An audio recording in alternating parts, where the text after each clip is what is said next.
Hi people, welcome back to examinestry state PSC YouTube channel.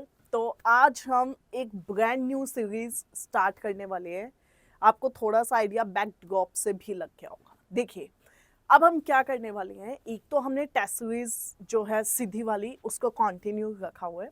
Apart from that अब हम PYQ series भी start करने वाले हैं, जिसमें हम यूपी से रिलेटेड जो कि आपके यूपी के एग्जाम्स मतलब यूपी पीएससी के प्रीलिम्स में आए हुए क्वेश्चंस है या थोड़े और स्टेट में भी क्वेश्चंस है, बट उनके टॉपिक जो है वो यूपी पीएससी के सिलेबस वाले हैं, तो अब हम उन्हें भी देखेंगे।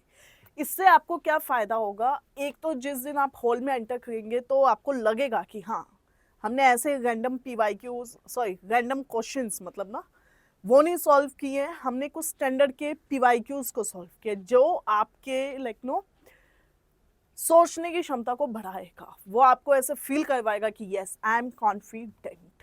ठीक है, तो जो सीरीज हम स्टार्ट करने वाले हैं वो है आपका जनरल स्टडीज का जो प्रीव्यू सेक्शन है, पूर्वावलोकन in English version we are going to discuss. ठीक है, तो इसमें जितने भी रिसेंट के पीवाईक्यूज है हमारा फोकस उस पर थोड़ा ज्यादा होगा। ठीक है, तो करते हैं स्टार्ट।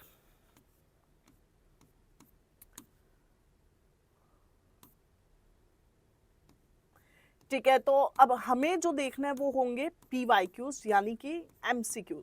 तो उस एमसीक्यूज में हम सबसे पहली सीरीज में जो स्टार्ट करने वाले हैं वो है हमारा एनवायरनमेंट का सेक्शन। ठीक है, तो चलिए पहला क्वेश्चन, और आई होप आप समझ गए हैं। ठीक है, तो अब हम क्या करने वाले हैं, इस सीरीज को हम पार्ट्स में लाएंगे, तो आप पार्ट्स में ही इन्हें देखेंगे। तो उससे क्या होगा, आप डेफिनेटली क्वेश्चन को सॉल्व करते चलिए। जहां पे भी जिस एमसीक्यू में आपको डाउट है वो आप कमेंट सेक्शन में डाल सकते हैं। फिर कुछ जो डाउट्स होंगे उसको मैं एक साथ किसी दिन लॉन्ग आई की क्लास में ले लूंगी। ठीक है, ओके चलिए। So the very first question is sustainable development जो है is important for well-being of human society.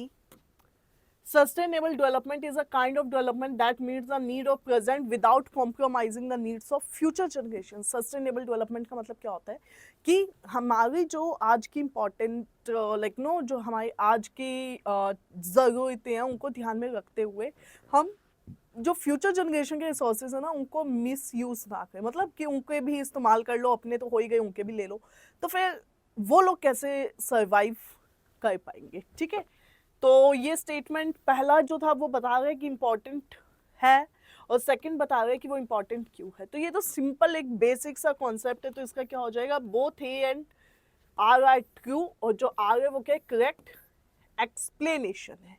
ठीक है, ओके तो इस डिस्कशन जो क्वेश्चंस होंगे ना, वो क्वेश्चन के पॉइंटर्स के डिस्कशन को हम थोड़ा सा शॉर्ट रखेंगे क्योंकि we have so many things on our plate. चलिए नेक्स्ट क्वेश्चन है, ये जो इवेंट्स है इसको क्रोनोलॉजिकल ऑर्डर में हमें लगाना है। ठीक है, तो देखिए रियो अर्थ समिट, ब्रनलैंड कमीशन रिपोर्ट, ये आपकी यूपीपीएससी में बहुत बार आता है, फिर मॉन्ट्रियल प्रोटोकॉल और फिर लिमिट टू ग्रोथ। ठीक है, तो अब देखिए जो लिमिट टू ग्रोथ थी वो आई थी आपकी 1972 में, ब्रंटलैंड आती है 87 में, जो मॉन्ट्रियल था वो था 89 में। ठीक है, और रियो समिट तो आपको पता ही है। फाइन, तो अब देखिए जब हम चलते हैं आगे तो इसको सबसे पहले तो हमें लगाना पड़ेगा क्या, सीक्वेंस में। ठीक है, तो ये आपके सामने एक्सप्लेनेशन भी दी हुई है। ठीक है, तो जब हम इसको लगाएंगे तो इसमें देखिए एक तो ये रियो समिट, इधर एजेंडा 21 भी साइन हुआ था। ठीक है, एजेंडा 21 और रियो जो समिट है, ठीक है, राइडी जिनेरियम में हुई थी ये।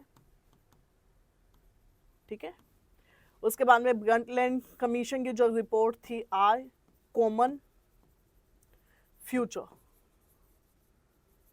ठीक, तो ये बहुत जरूरी है, इन सभी चीज़ों को आपको थोड़ा सा ध्यान रखना है। ठीक है, तो ये इसका आंसर हो जाएगा जब ये सभी अरेंज हो जाएंगे। ठीक है, चलिए सस्टेनेबल डेवलपमेंट जो है वो जब कौन सी रिपोर्ट सबमिट हुई थी तब ये डिस्कशन चालू हो गया था, तो वो थी आपकी आर कॉमन फ्यूचर। ठीक है, और आर कॉमन फ्यूचर कब हुई थी, अभी मैंने आपको बताया ब्रंटलैंड रिपोर्ट, और जो 1987 में हुई थी। और सस्टेनेबल डेवलपमेंट का एजेंडा अभी हमने डिस्कस किया, क्या होता है सस्टेनेबल डेवलपमेंट, आज की जरूरतों को पूरा करते हुए फ्यूचर जनरेशन के ऑब्लिगेशंस का भी ध्यान रखना। ठीक है, एनवायरनमेंट क्या होता है, मतलब देखिए इन्वायरमेंट के अंदर हम रहते हैं जहाँ पे बायोटिक एबायोटिक कंपोनेंट होते हैं, बेसिकली बायोटिक जो लिविंग कंपोनेंट है, एबायोटिक नॉन लिविंग कंपोनेंट्स, ठीक है। तो इसको हम थोड़ा सा समझते हैं। देखिए इन्वायरमेंट एक नेचुरल वर्ल्ड होता है किसका, लैंड का, वाटर का, एयर का, प्लांट का, यानी सारे बायोटिक एबायोटिक बेसिकली ये बोलना चाहते हैं, ठीक है। और फिर क्या होता है, सम टोटल कंडीशन जो कि सराउंड करती है ह्यूमन बीइंग्स को एक गिवन पॉइंट ऑफ टाइम पे, interacting system of physical, biological and cultural elements जो कि क्या इंटरलिंक्ड है आपस में, ठीक है। तो इन्वायरमेंट बेसिकली क्या होता है कि जो हमारे नेचर में आसपास है जिससे हमारा पूरा इन्वायरमेंट प्रभावित हुआ, वही क्या होता है इन्वायरमेंट, ठीक है। हम साथ साथ की इस तरफ के भी क्वेश्चंस देखते चलते हैं, ठीक है। ईपीए जो है अपना, ये तो सिंपल है, इन्वायरमेंट प्रोटेक्शन एक्ट, ये कब आया था 1986 में।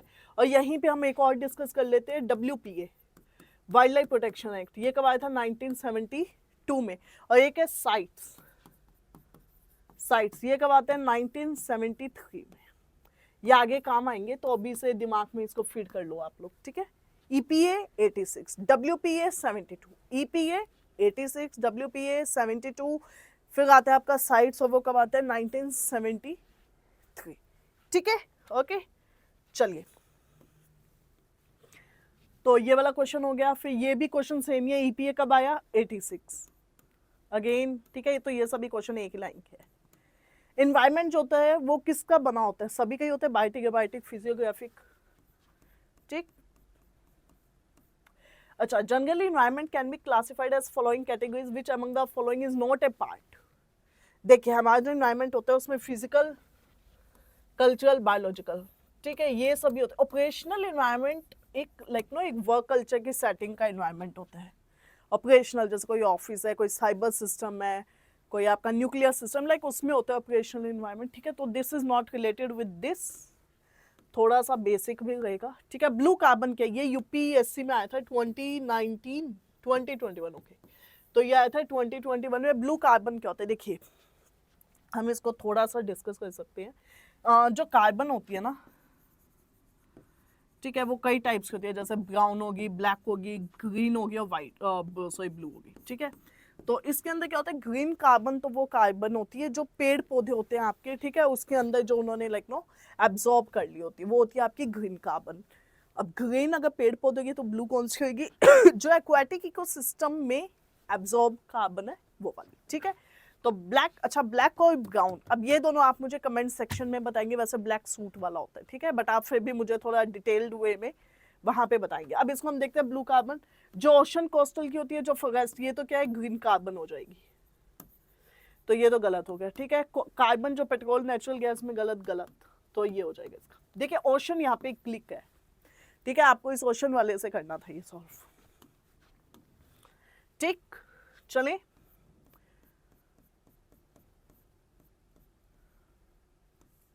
ठीक है। सेविंग एनर्जी और रिसोर्सेज फ्यूचर जनरेशन के लिए जब हम बचाते हैं, आज की ज़रूरतों को थोड़ा ढंग से मैनेज करते हैं, तो उसको हम क्या कहते हैं, सस्टेनेबल डेवलपमेंट।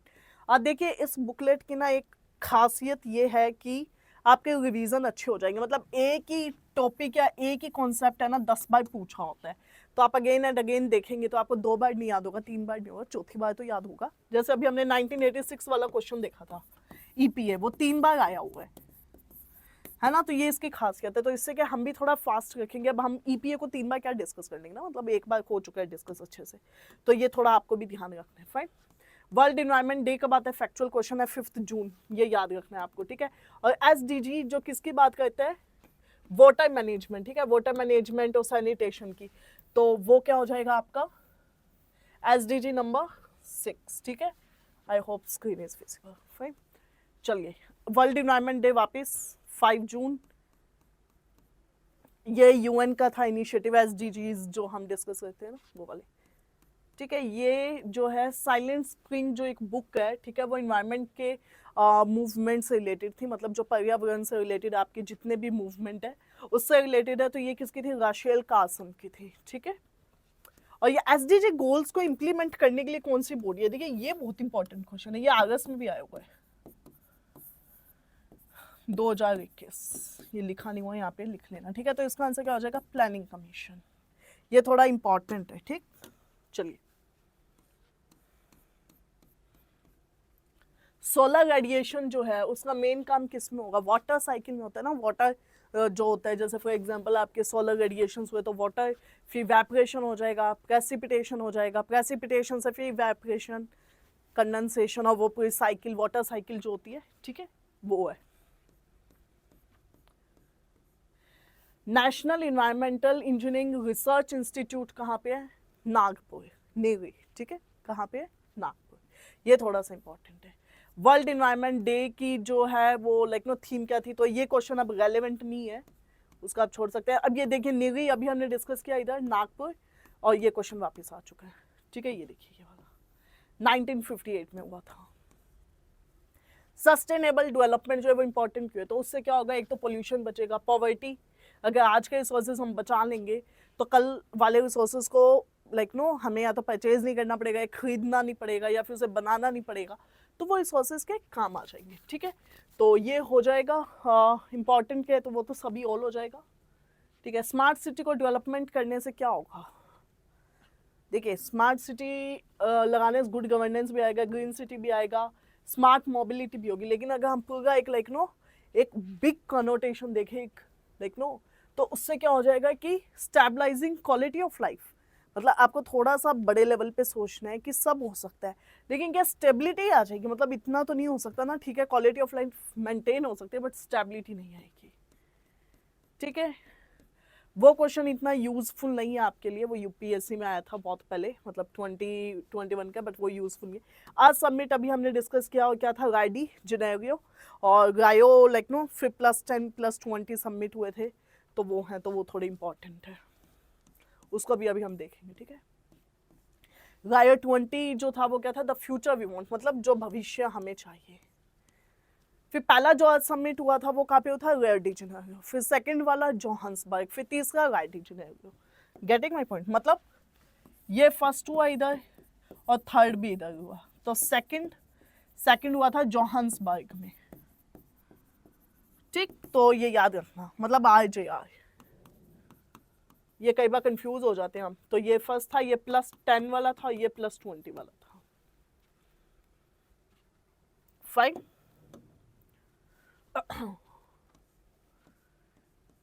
गाइडी जिनेरियो जो हुई थी वो किस लाइक नो क्या बेसिस था उसका, तो सस्टेनेबल डेवलपमेंट 1992, ठीक। अच्छा, ये क्वेश्चन थोड़ा सा हम लोगों के लिए इंपॉर्टेंट है। थिन लेयर ऑफ गैसेस जो अराउंड अर्थ है उसको हम क्या कहते हैं, मतलब थिन लेयर, तो वो क्या होती है, एटमॉस्फेयर। और फिर आपको पता होगा जब हम एटमॉस्फेयर पढ़ते हैं तो इसमें कई होती है, ट्रोपोस्फेयर, स्ट्रेटोस्फेयर, मेसोस्फेयर, ठीक है, फिर एक्सोस्फेयर भी होता है, आयनोस्फेयर भी होता है।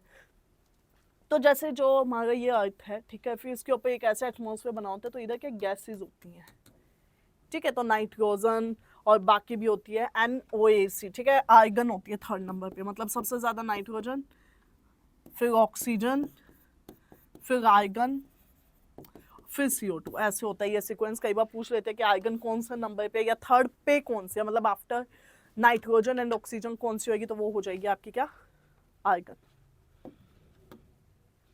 ठीक है।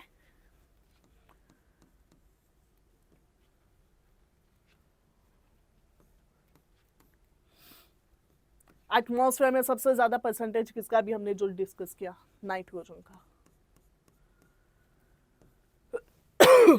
सॉरी। फिर है highest percentage of gas in the air, again क्या हो जाएगा आपका, नाइट्रोजन। देखिए क्वेश्चन अच्छा है, क्वेश्चन नंबर 43, पहले प्लीज सॉल्व इट। तो which of the following doesn't add the CO2 to carbon cycle on the planet earth, किसकी वजह से CO2 ऐड नहीं होगा। अब देखिए रेस्पायरेशन, आपने लाइक नो इनहेल किया फिर एक्सहेल किया, तो बाय क्या ही CO2 रिलीज होगी, तो ये तो सही है, ठीक है। फिर है फोटोसिंथेसिस, फोटोसिंथेसिस में क्या होता है, जब plant like know to manufacture to produce the food they need the CO2, तो वो CO2 को एब्जॉर्ब कर रहे हैं, मतलब CO2 इस प्रोसेस में बाहर नहीं है ना, उन्होंने क्या है, अंदर की तरफ यानी यूज किया उसको, तो ये फोटोसिंथेसिस के गलत हो जाएगा। ऑर्गेनिक मैटर है कोई, वो डिके होगा तो डेफिनेटली उससे कार्बन रिलीज होगा। और वोल्केनिक एक्शन, जब वोल्केनो फटता है तो उसमें क्या ये सारे गैसेस, सूट और ये सब निकलेगा, ठीक है। तो आंसर क्या हो जाएगा बी। और ये यूपीएससी में भी आया हुआ क्वेश्चन है, ठीक है। वेदरिंग जो होता है, वेदरिंग में क्या होता है, जो अपने रॉक्स होते हैं, पत्थर होते हैं, ठीक है, जब वो डीकम्पोज होते हैं और वो टूट जाते हैं, ठीक है, और not a function of tree, पेड़ का क्या काम नहीं है। तो देखिए CO2 को एब्जॉर्ब करते हैं ना, अभी हमने ग्रीन कार्बन देखा था, तो वो CO2 हो गया, green carbon. Absorption of noise, definitely इसके लिए एक आया था, अगर आप सभी को याद हो तो, ग्रीन मफलर। ग्रीन मफलर क्या होता है, मतलब जो मतलब पेड़ पौधे लगा दिए गए थे नॉइस को कंट्रोल करने के लिए, तो उसको क्या बोलते हैं, ग्रीन मफलर, ठीक है। और एयर पोल्यूशन और रिलीजिंग ऑक्सीजन, CO2 मतलब CO2 को वो कन्वर्ट करके ऑटो रिलीज करते हैं, तो ये सही हो जाएगा। और एयर पोल्यूशन, अरे पेड़ से एयर पोल्यूशन थोड़ी हो जाएगा, वो तो उसको कंट्रोल करता है, ठीक है, फाइन। तो चलिए,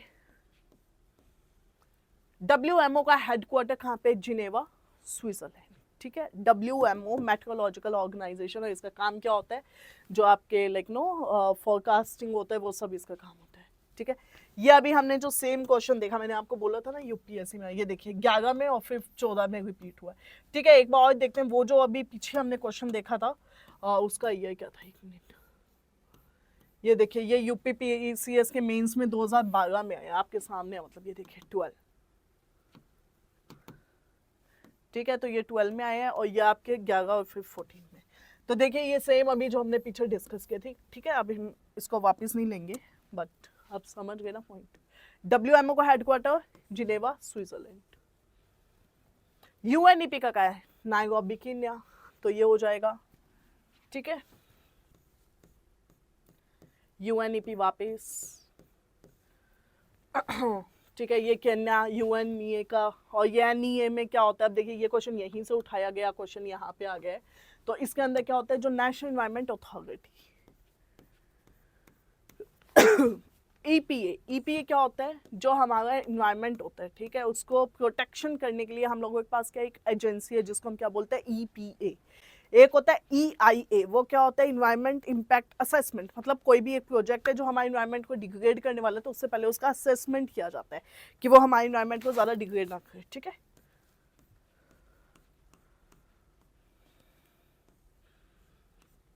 ठीक, ओके, चलते हैं हम आगे। सस्टेनेबल एग्रीकल्चर का मतलब क्या आएगा, ऑप्शंस को देख के समझिए। Self sufficiency, to be able to export and import under WTO, to utilise land so that उसकी जो क्वालिटी है वो इंटैक्ट रहे, भाई फ्यूचर जनरेशन के साथ खिलवाड़ नहीं होना चाहिए, ठीक है। फिर उसके बाद में, विच of the following states in India is recently introduce a green house farming, ठीक है। वैसे ये उस टाइम के बहुत पुराने क्वेश्चन है, तो इतना भी उसका रेलिवेंस नहीं है, फाइन। चलिए ये वाला हम देख सकते हैं, NGT। तो NGT कब आया था, 2010 में आया था। NGT कब आया था, 2010 में। और ये जो NGT क्या है, हमारा जो इन्वायरमेंट होता है उसको प्रोटेक्ट भी करता है। तो देखिए, राइट टू हेल्थी इन्वायरमेंट जो है, ये कौन सा आर्टिकल में, 21 में, बिल्कुल सही बात है। Raising the level of administration and then in scheduled area for the welfare of scheduled tribe under 275। और फिर ग्राम सभा के फंक्शन, देखिए ये इसके नहीं है, ये सब मेंटेन करता है इन्वायरमेंट को, बाकी इसकी कोई ऐसा सच वो नहीं है पावर्स, ठीक है। सिविल कोड की पावर इसके पास है, CRPC की, और सॉरी क्रिमिनल कोड की पावर इसके पास नहीं है, ठीक है। और उसके बाद में ये क्या, स्टैट्यूटरी बॉडी है, कॉन्स्टिट्यूशनल बॉडी नहीं है। NGT कब बना था, अभी हमने देखा 2010 अक्टूबर, ओके। सो या NGT जो है वो कौन से एक्ट से बनाया गया है, ठीक है। NGT किससे बना है, 2010, अभी हमने डिस्कस किया था। एक और चीज डिस्कस की थी कि ये क्या, स्टैट्यूटरी, ठीक है, स्टैट्यूटरी। क्यों, क्योंकि NGT एक्ट 2010 की एक्ट से ये NGT बनाया गया है,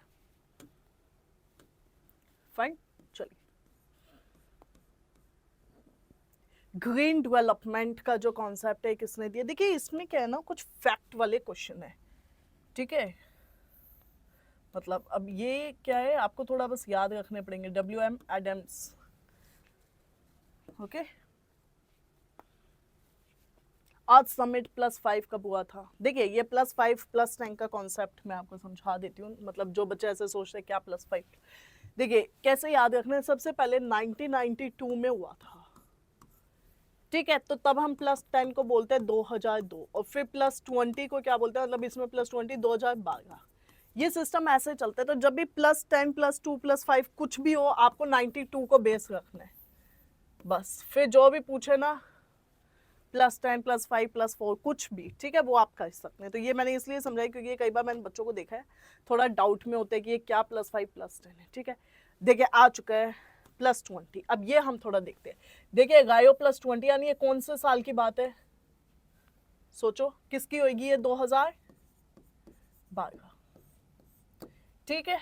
अब देखो गायो 20 का जो कॉन्फ्रेंस हुआ वो किसके लिए था, या किसके किसके पर्पस से, UN CSD मिनिस्ट्री हुई थी मीटिंग किस, अरे WTO से क्या लेना देना, IPCC से भी नहीं है, conference of the member of countries of CBD। देखो CBD एक अलग चीज ही अलग है, LMOs पे है, वो लिविंग मॉडिफाइड ऑर्गेनिजम्स जो होते हैं उसके ट्रेड और उसके बेनिफिट्स को शेयर करने से, ठीक है। सस्टेनेबल डेवलपमेंट ही हम डिस्कस करते हैं, ठीक। तो ये उससे गाया 20 शॉर्ट नेम है UNCSD का, जो ब्राजील 2012 में, वही गाइडी जिनेरियो बताया था मैंने आपको, ठीक है, उसमें हुई थी। और जो सेकंड हुई थी यानी +10 वाली हुई थी, ये कहाँ हुई थी, जोहान्सबर्ग। फाइन, भूलना नहीं है, ठीक है। चलिए ये वाला क्वेश्चन भी आप वैसे देख सकते हैं, ये वाला। Consider the following statements. पहला स्टेटमेंट, सबसे पहली बार SDG 1972 क्लब ऑफ रोम में आए, SDG गोल्स को 2030 तक। देखो पहली बात तो गलत है, दूसरी बात तो ठीक है, 2030 तक करने हैं, 15 में आए थे। ये क्या बोला है, 72 में ही आ गए थे क्या SDG गोल्स, गलत, ठीक है। क्लब ऑफ रोम ये गलत है, तो इसका आंसर क्या हो जाएगा, बोल। देख लेते हैं यहाँ पे क्या देखा है। तो SDG गोल्स प्रपोज कब हुए, 2012 में, इम्प्लीमेंटेशन उसका 15 के आसपास चालू होता है, ठीक है। तो ये, और ये SDG गोल्स जो है ट्रांसफॉर्मिंग वर्ल्ड 2030 का जो एजेंडा है, SDG गोल ग्लोबल गोल्स 169 टारगेट 17 गोल्स आ दिया, ठीक है। लिमिट टू ग्रोथ जो है वो किसके, क्लब ऑफ रोम का, अभी हम पीछे पढ़ के भी आए हैं, ठीक। और ये वाले जो क्वेश्चंस है बहुत ही ज़्यादा हाई प्रोफाइल वाले क्वेश्चंस है, प्लस ये UPSC में आते हैं, UPPCS में थोड़े वन लाइनर्स ऐसा आपने भी नोटिस किया होगा, इसलिए हम इसमें नहीं जा रहे, बट फिर भी हमने कई क्वेश्चन देखे हैं इस लाइन में जो थे, ठीक है। लेकिन स्टिल आई वुड सजेस्ट आप थोड़ा उन्हें स्किप कर सकते हैं, जैसे ये पेज के उस टाइम का करंट अफेयर है, ऐसे क्वेश्चन को आप छोड़ सकते हैं, ठीक है। अब जैसे वो इंपॉर्टेंट है, एजेंडा 21 ये वापस आ चुके, देखिए। अच्छा बताने से पहले मुझे एक चीज बताएं आप, जो 21 है, एजेंडा 21 के अंदर वर्ड या ये जो नंबर है 21, इसका क्या मतलब है, एजेंडा 21 के अंदर जो नंबर है 21, इसका क्या मतलब है, ठीक है। आपको पोज करके कमेंट सेक्शन में इसका रिप्लाई डालना है, फाइन। चलिए, global action plan for sustainable development, और ये इंटीग्रेट हो गया था 2002 में। देखिए सबसे पहली बात तो एजेंडा 21 जो है, ठीक है, ये वही 1992 मैंने पीछे भी आपको बताया था, उससे रिलेटेड था। फिर इसके बाद में जो ये 21 है, 21 का मतलब यहाँ पे 21वीं सदी है, 21st सेंचुरी, ठीक है। तो it has nothing to do with this 2002 वाला, ठीक है।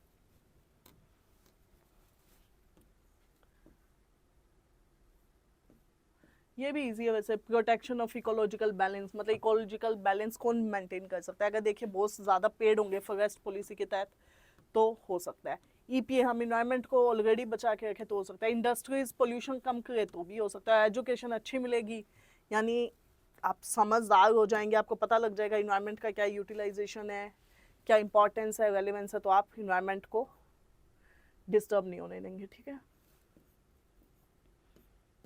एनवायरमेंट डिग्रेडेशन क्या क्या होता है, एडवर्स चेंजेस लाए हैं अगर ह्यूमन एक्टिविटीज़ की वजह से कोई इकोलॉजिकल डाइवर्सिटी को नुकसान पहुंचाए या डिग्रेड हो गया, तो ये सभी क्या काउंट होते हैं, इन्वायरमेंटल डिग्रेडेशन में काउंट होते हैं सभी, ठीक है। चले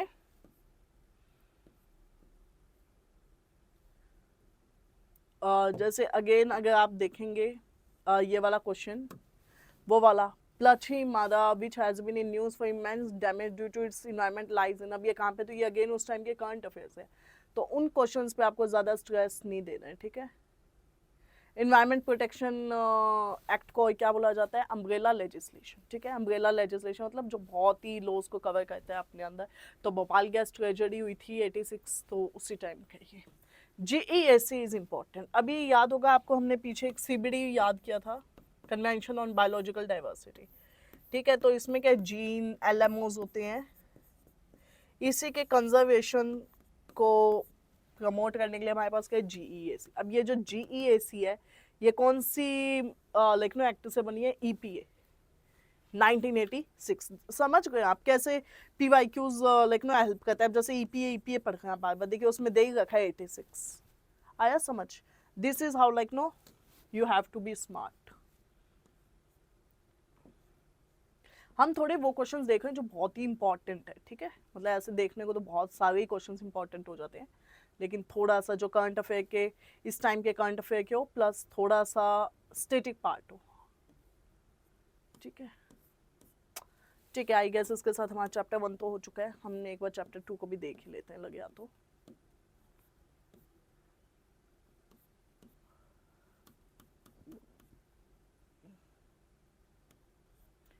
चलिए लेट अस बिगिन, ठीक है।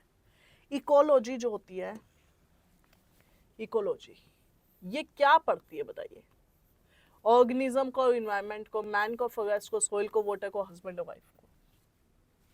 देखिए हस्बैंड एंड वाइफ को तो पढ़ पाना ही बड़ा मुश्किल है सही है, ठीक है। तो ये तो हो नहीं सकता, गूगल ही फेल है इसको पढ़ने में। तो सॉइल और वाटर, ठीक है। अब देखिए सॉइल और वाटर को अगर हम पढ़ लेंगे तो क्या इनकम्प्लीट नहीं रह जाएगा?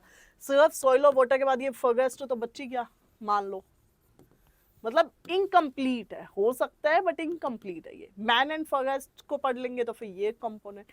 तो ऑर्गेनिज्म एंड इन्वायरमेंट, इकोलॉजी का मतलब क्या होता है, इकोलॉजी मतलब स्टडी, इको का मतलब इन्वायरमेंट। तो इन्वायरमेंट की जो स्टडी करते हैं हम, फिर इन्वायरमेंट के अंदर भी ऑर्गेनिज्म और इन्वायरमेंट, खाली एक इन्वायरमेंट भी क्या ही कर लेगा, ठीक। इकोलॉजी जो echoes house environment of ecology बता दिया इन्होंने। इकोसिस्टम जो है वो टर्म किसने दी थी, टेंस लेने, ये इंपॉर्टेंट है। और इकोसिस्टम क्या होता है, देखिए इकोसिस्टम जैसे कम्युनिटी ऑफ लिविंग ऑर्गेनिजम्स जो क्या इंटरेक्ट करते हैं किससे मतलब बायोटिक, जब इंटरेक्ट करते हैं एबायोटिक से, और जो इसकी स्टडी होती है इंटरेक्शन की, जब हम इसको करते हैं तो वो बन जाता है क्या, इकोलॉजी,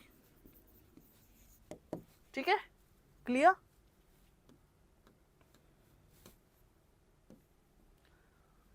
इकोसिस्टम को लेके कौन सा सही नहीं है, देखिए इन्वायरमेंट के अपने अपने तरह तरह के फंक्शंस होते हैं, तो ये तो बात सही है।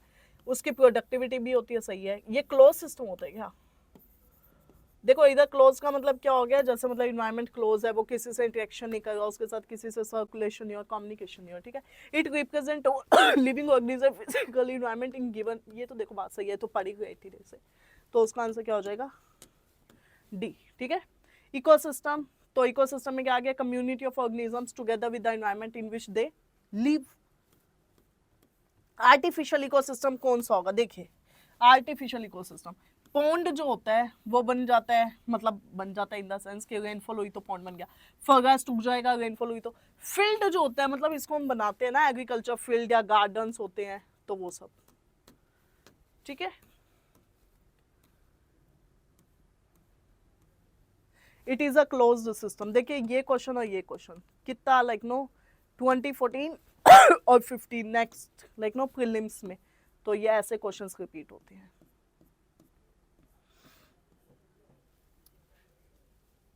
फिर उसके बाद में like the number of organisms, the number of organism that can be supported by the environment in a given area is known as what.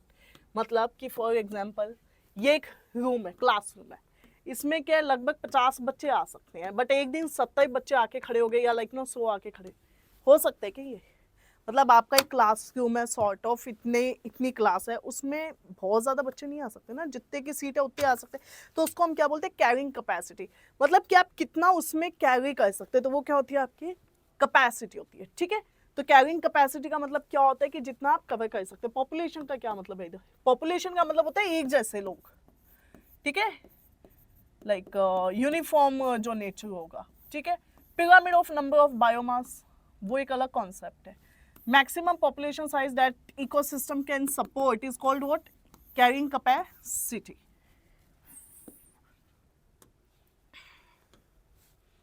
Okay fine. सबसे बड़ा लाइक नो कौन सा होगा? Largest ecosystem, ocean. अब हमें थोड़ा सा like know we are running out of time, so we'll just complete this page, ठीक है। देखिए फिजिकल स्पेस जो ऑक्यूपाई किया किसी ऑर्गेनिज्म ने, वो उसका फंक्शनल रोल भी। देखिए फंक्शनल रोल जो होता है वो किसको कहते हैं? नीशे को। नीशे का मतलब होता है जैसे for example sometimes we ask know कि आपका नीशे क्या है या आप किस फील्ड में, तो उसका मतलब क्या होता है कि आपका बहुत ही कोई स्पेसिफिक कोई पेक्यूलियर फील्ड है जिसमें आपका इंटरेस्ट है, ठीक है। तो वो होता है नीशे। जैसे फॉर एग्जाम्पल यूट्यूब चैनल होता है तो उनके अपने नीशे होते हैं ना, कि जैसे हमारा एजुकेशन है या किसी का लाइक गेमिंग है, स्पोर्ट्स है, डिजाइनिंग है, like home decor something something, तो वो होता है नीशे मतलब पर्टिकुलर फील्ड। तो और उनका क्या पर्टिकुलर सॉरी फंक्शन होगा। हैबिटेट का मतलब क्या होता है? जहाँ पे एक पर्टिकुलर स्पीशीज रहता है, ठीक है। मतलब फॉर एग्जांपल ये एक इलाका, उसमें यहाँ पे किसी का घर है, तो वो ये उसका क्या हैबिटेट। होम रेंज का मतलब क्या है कि मान लो अब ये तो उसका होम है और यहाँ तक वो आके डेली लाइक नो यहाँ पे वो गेम खेल के जाता है, या ऑफिस आके यहाँ चला जाता है, मतलब यहाँ से सुबह आया फिर शाम को गया, तो ये उसकी क्या होम रेंज। मतलब रेंज का मतलब जितने लाइक नो जितने फील्ड में वो आता जाता है, ठीक है। डजंट हेल्प टू मेंटेन, किससे बैलेंस नहीं बनता है। अगर पेड़ पौधे काट देंगे तो बैलेंस बनेगा थोड़े, बिगड़ जाएगा। एक्चुअल लोकेशन जहाँ पे कोई रहता है, हैबिटेट। नीशे पर्टिकुलर फील्ड हो गया। बायोम एक प्रकार का बहुत बड़ा जोन होता है, ठीक है, जहाँ पे सॉरी टेम्परेचर प्रेशर सब इक्वल होता है। फाइन। किसकी वजह से जो इकोलॉजिकल बैलेंस और डिस्टर्ब हो जाता है होता है लंबरिंग। और लार्जेस्ट एरिया किसने कवर किया हुआ है? मरीन इकोसिस्टम, अभी हमने डिस्कस भी किया था, ठीक है। Fine. So let us conclude here and I hope ये जो इनिशिएटिव है ये आपको अच्छा लगा होगा। Basically let me explain once again कि हम इसमें क्या करने वाले हैं।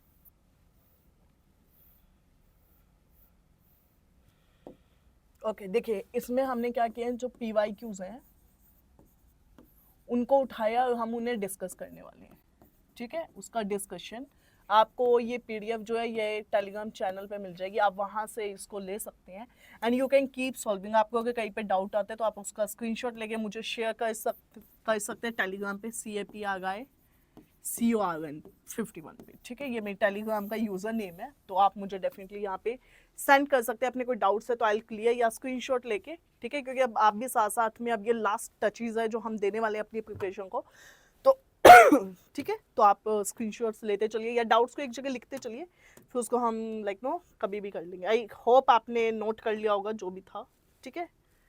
फाइन। ओके तो हमने लाइक अप्रोक्स यहाँ तक कंप्लीट कर लिया F39 तक। फाइन यहाँ तक। अब हम नेक्स्ट में F40 से स्टार्ट करने वाले हैं, पेज नंबर, ठीक है, F40 आई गेस। तो या दैट इज इट। एंड अब ये जो इन्वायरमेंट का टेस्ट, ठीक है, आपका अभी इन्वायरमेंट का टेस्ट आई गेस अभी आगे है, काफ़ी प्लान्ड है, अभी 2 वीक्स के बाद में आपका टेस्ट, पर तब तक आप अपना इन्वायरमेंट एक बार सॉरी रिवाइज कर सकते हैं, ठीक है। And please let me know like know कि आपको मेरे स्किल्स अच्छे लग रहे हैं ना, मतलब like you guys enjoying my teaching, ठीक है। तो दैट इज़ इट। एंड बाकी आपका जो टेस्ट पेपर इसका लाइक नो प्रोजेक्ट है that's happening very well, but आप टेस्ट लिखिए अच्छे से, ठीक है। आपका टेस्ट लिखना बहुत ज़रूरी है। आप टेस्ट लिखेंगे तभी हमें पता लगेगा ना कि कितने बच्चों को समझ आ गए हैं क्वेश्चंस, ठीक है। मैंने वही डिस्कशंस भी लिए तो उसको आप एक बार अच्छे से देख लेना, ठीक है। All right, so that is it and I am Juhi Goyal signing off the session. All right, take care, have a great day.